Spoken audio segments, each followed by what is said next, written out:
दिल्ली भारत की राजधानी है। दिल्ली को दिल वालों की दिल्ली कहा जाता है।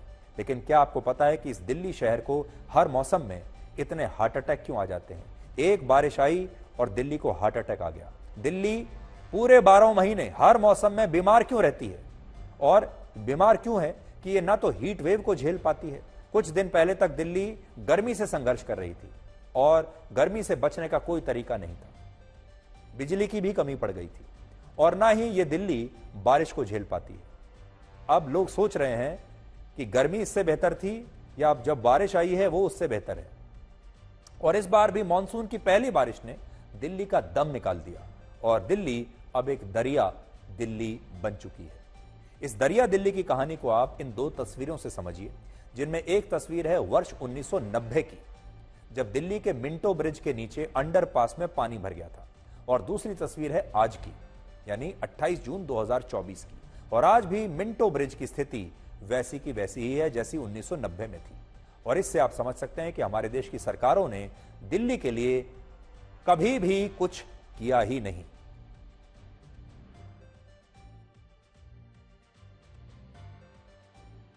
और जो दिल्ली सिर्फ एक हफ्ते पहले गंभीर जल संकट का सामना कर रही थी और दिल्ली की जल मंत्री आतिशी खुद पानी की मांग को लेकर अनशन पर बैठ गई थी कि हमें पानी दिया जाए, हरियाणा से कह रही थी कि हमें पानी दीजिए, दिल्ली के लोग प्यासे मर रहे हैं। आज स्थिति यह है कि दिल्ली के जल मंत्री के घर में ही बारिश का खूब सारा पानी जमा हो गया और लोग कहने लगे कि क्या आतिशी अब अपने घर में पानी जमा होने के खिलाफ भी अनशन पर बैठेंगी? कोई बात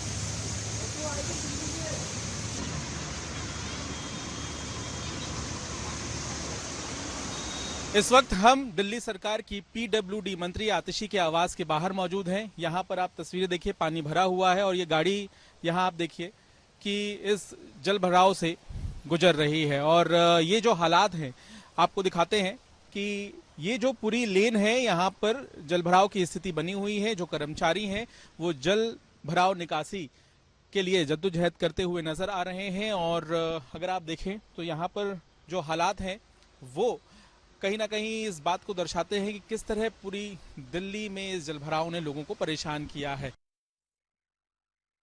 दिल्ली में एक जगह है जिसे हम लटियंस दिल्ली कहते हैं। ये जो लटियंस का इलाका है ये दिल्ली का सबसे वीआईपी इलाका है, क्योंकि इसी इलाके में दिल्ली के तमाम बड़े बड़े मंत्री रहते हैं, बड़े बड़े जज रहते हैं सुप्रीम कोर्ट के, केंद्रीय मंत्री और सांसदों के घर भी, उनके जो सरकारी बंगले हैं वो सारे इसी इलाके में। और आज इन बड़े बड़े मंत्रियों के घरों में, सांसदों के सरकारी बंगलों में पानी भर गया।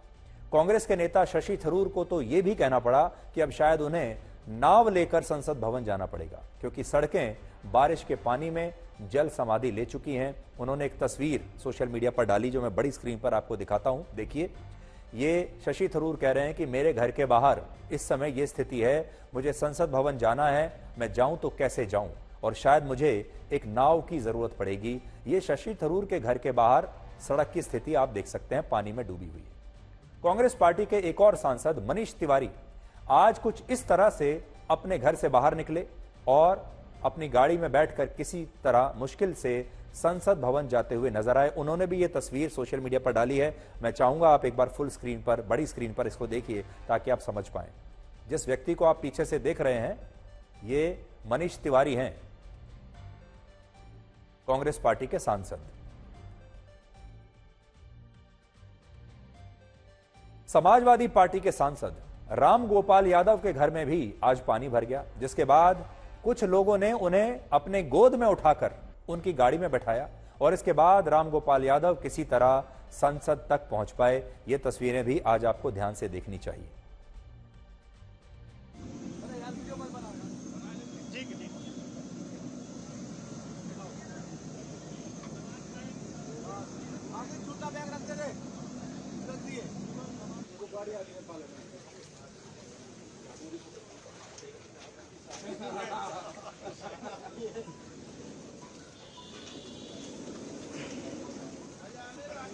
ये असल में एनडीएमसी तैयार नहीं रहता है।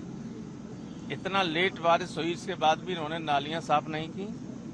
जहां चोक होता है सारे पुराने कर्मचारियों को मालूम है, अगर उसको साफ कर दें तो कभी ये नौबत ना आए। मैं इस वक्त प्रोफेसर राम गोपाल यादव के लोधी रोड स्थित इस घर पर मौजूद हूं और यहां पर आप तस्वीरों में देख सकते हैं कि पंप के जरिए किस तरीके से यहां पर पानी निकाला जा रहा है। एनडीएमसी ने सुबह से ही यहां पर पंप लगाया हुआ है और आप देखिए कि पंप के जरिए पूरी तरीके से घर के अंदर का पानी इस वक्त निकाला जा रहा है। अब आपको घर के अंदर के हालात यहां पर दिखाते हैं कि पूरा आप देखिए कि ये घर के अंदर की जो स्थिति है, यहाँ पूरी तरीके से पानी भरा हुआ है।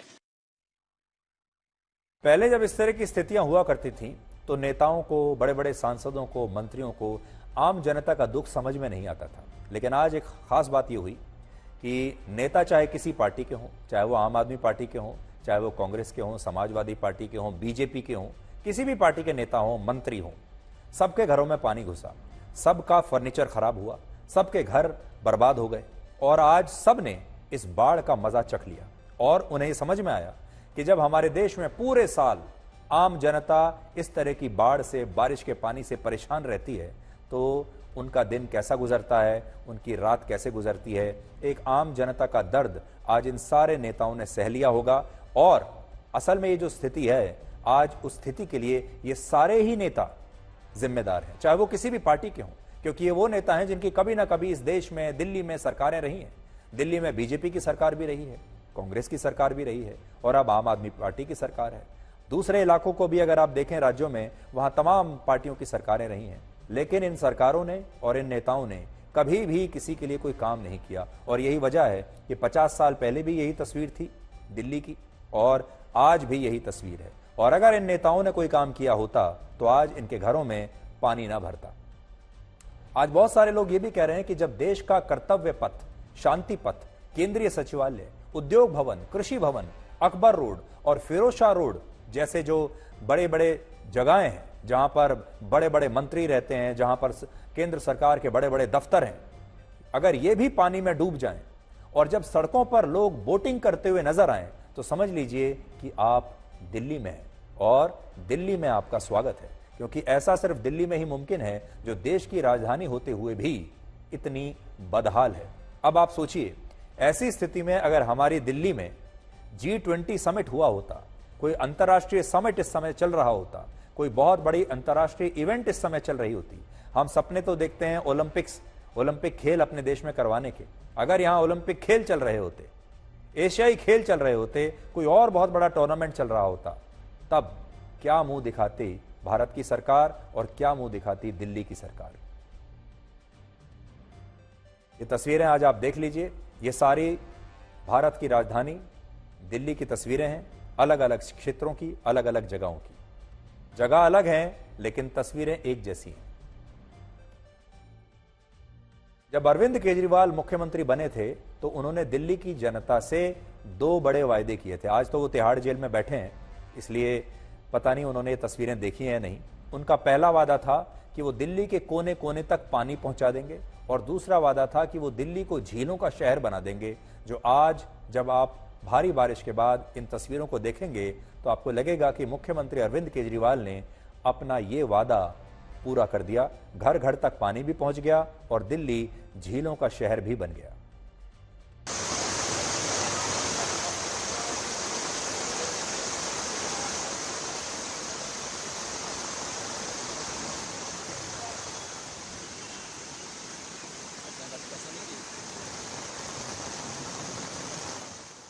इस वक्त हम मौजूद हैं दिल्ली के कनॉट प्लेस के पास आउटर सर्कल पर और ये सामने आप देखिए ये मिंटो रोड का इलाका है और यहाँ पर आप देखिए किस तरीके से सामने पूरा पानी आपको दूर दूर तक नजर आएगा। ये पूरी तरीके से पानी से ये इलाका भर गया और ये आप देखिए आउटर सर्कल की तस्वीरें हम आपको यहाँ पर अगर दिखाएं तो किस तरीके के हालात यहाँ पर कनॉट प्लेस में आउटर सर्कल पे है।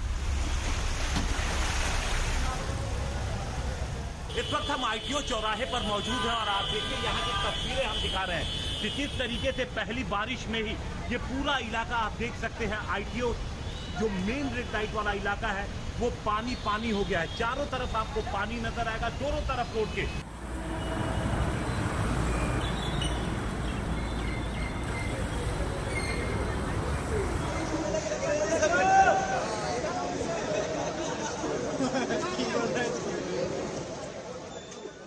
सीलमपुर मेट्रो स्टेशन पर मौजूद हैं और मैं कैमरा पर्सन से कहूंगा कि एक बार यहाँ की तस्वीरें दिखाएं। जो जल भराव है वो कितना यहाँ पर हुआ है। लगातार हम तस्वीरें सुबह से कवर कर रहे हैं इलाके की जल भराव की, और फिलहाल हम सीलमपुर मेट्रो स्टेशन पर मौजूद हैं और तस्वीरें एक बार कहूँगा कैमरा पर्सन से मेट्रो स्टेशन की तरफ दिखाएं। जो राहगीर है, जो मेट्रो स्टेशन तक पहुँचने वाले पैसेंजर्स हैं, वो किस तरह से वहाँ तक पहुँच रहे हैं।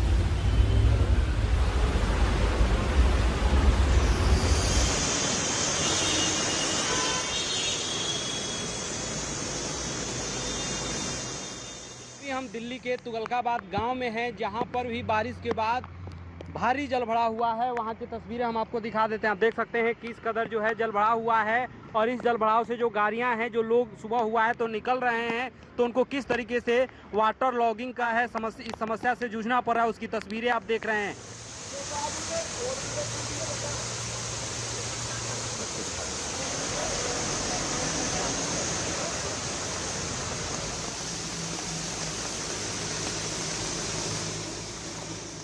यहाँ से संसद की भी दूरी बहुत ज्यादा नहीं है, करीब 300 से 400 मीटर के आसपास है।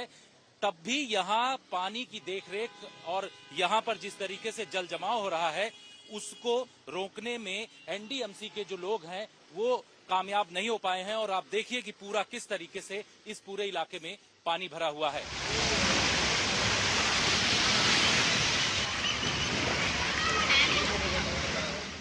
इस वक्त हम मौजूद हैं मादीपुर विधानसभा इलाके के पंजाबी बाग में, और अब मैं आपको दिखाना चाहूँगा तो ये जो प्रमुख सड़कें हैं, ये वेस्ट पंजाबी बाग की सड़क नंबर 33, इस सड़क का हाल जरा देख लीजिए। ये सड़क बिल्कुल ऐसा लग रहा है जैसे यहाँ समंदर बना हुआ है। वहीं दूसरी तरफ कोठी के ठीक सामने आप देखें कि ये कॉलोनी है, जे कॉलोनी है, और साथ में जो है सो दूसरी कॉलोनी है। यहाँ हाल देखिए, एक व्यक्ति अपने घर के आगे से गमले हटा रहे हैं, क्योंकि जो पानी की लहरें जब गाड़ियां जाती हैं तो ये लहरें किसी समुंदर की लहरों से कम नहीं है, और इनके घरों में जो है सो पानी घुसा हुआ है। और ये कितने परेशान हैं आप देख सकते हैं कि इनके घर के अंदर जो है सो पानी है, पानी भरा हुआ है। कल से बहुत बुरा हाल हो रहा है। किसको परेशान, इतनी परेशानी है, सारा राशन गीला हो गया घर में, कहाँ जाएंगे बताओ।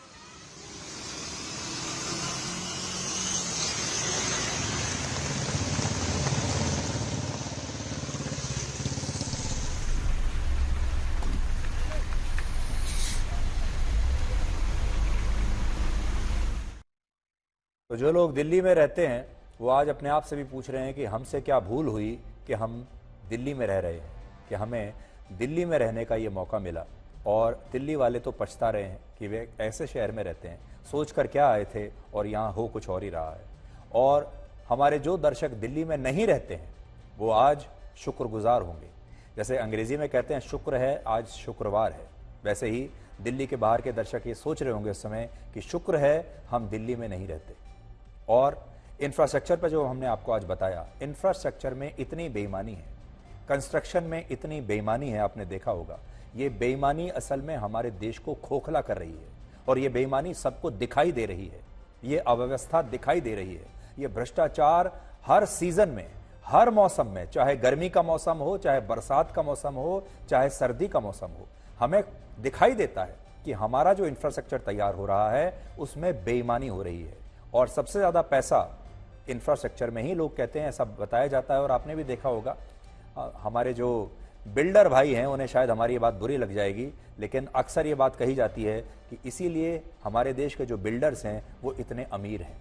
बिल्डर्स के पास माना जाता है बड़ा पैसा होता है, क्योंकि इस काम में मुनाफा बहुत ज्यादा है। और मुनाफा जब ज्यादा कमाया जाता है तो क्या होता है, ये आज हम आपको दिखा रहे हैं। हाल ही में एक रिपोर्ट आई थी जिसमें बताया गया कि जीवन यापन और कॉस्ट ऑफ लिविंग के हिसाब से मुंबई के बाद दिल्ली देश का दूसरा सबसे महंगा शहर है। लेकिन सोचिए, जिस शहर को हीट वेव से भी हार्ट अटैक आ जाए, जो शहर मानसून की पहली बारिश में रहने लायक ना बचे, अगर वो कॉस्ट ऑफ लिविंग के मामले में इतना महंगा शहर है तो हमारे देश की क्या स्थिति होगी। दिल्ली में आई इस बाढ़ के मुख्य रूप से 3 कारण हैं। पहला, दिल्ली में सामान्य से ज्यादा बारिश होना। मौसम विभाग के मुताबिक 88 वर्षों के बाद जून के महीने में दिल्ली में सबसे ज्यादा बारिश पिछले 24 घंटों में हुई है, 228.1 मिलीमीटर बारिश। दूसरा कारण, भ्रष्टाचार और सरकार और नगर निगम की लापरवाही। देखिए, जो डेडली कॉम्बिनेशन होता है ना, वो है भ्रष्टाचार और फिर ऊपर से लापरवाही। दिल्ली में 4 फीट गहरे 700 से ज्यादा नाले हैं, जिनमें से यह दावा है कि दिल्ली सरकार और नगर निगम ने 150 नालों की भी सफाई नहीं कराई और दिल्ली को डूबने के लिए ऐसे ही छोड़ दिया। क्योंकि ये जो बारिश का पानी है, इसका निकास नहीं हो रहा, क्योंकि निकास के लिए जो जगह बनाई गई है, जो रास्ता बनाया गया है, वो तो जैम हो चुका है, वो चौक हो चुका है, क्योंकि उसकी सफाई नहीं हुई और उसमें कचरा फंसा हुआ है। तीसरा कारण है दिल्ली की बीमार ड्रेनेज व्यवस्था, ड्रेनेज सिस्टम। दिल्ली का मौजूदा ड्रेनेज सिस्टम 48 साल पुराना हो चुका है। ये 1976 में बना था, जब दिल्ली की आबादी सिर्फ 60 लाख थी। अब दिल्ली की आबादी लगभग 2.5 करोड़ है, लेकिन इन 2.5 करोड़ लोगों के लिए ड्रेनेज सिस्टम वही पुराना 1976 के जमाने का चल रहा है। दिल्ली नगर निगम की मेयर शैली ओबरॉय ने इसी महीने की 18 जून को कहा था कि नगर निगम ने मॉनसून से निपटने की सारी तैयारियां कर ली हैं और इस बार जब बारिश होगी तो दिल्ली के लोग खूब एंजॉय करेंगे। देखिए उन्होंने क्या कहा था 18 जून को, और यह भी देख लीजिए कि दिल्ली के लोग आज कैसे एंजॉय कर रहे हैं। नगर निगम के तमाम अधिकारियों को मैं धन्यवाद करना चाहूंगी कि पूरे एक्शन प्लान पे 85 और 92% काम करके दिल्ली की जनता को राहत देने के लिए जो काम कर रहे हैं, तमाम अधिकारियों को और कर्मचारियों को मैं धन्यवाद करना चाहूंगी और साथ ही दिल्ली की जनता को आश्वासन देना चाहूंगी कि इस बार दिल्ली की जनता मॉनसून एंजॉय करेगी।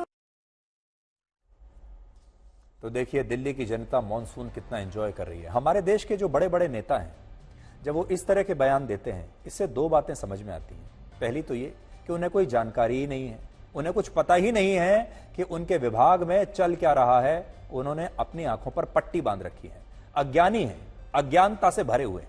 और दूसरा ये कि जानते सब कुछ हैं लेकिन झूठ बोल रहे हैं। अभी आप तय कर लीजिए, आपको लगता है ये अज्ञानी हैं, इन्हें पता नहीं होगा, या फिर ये झूठ बोल रहे हैं।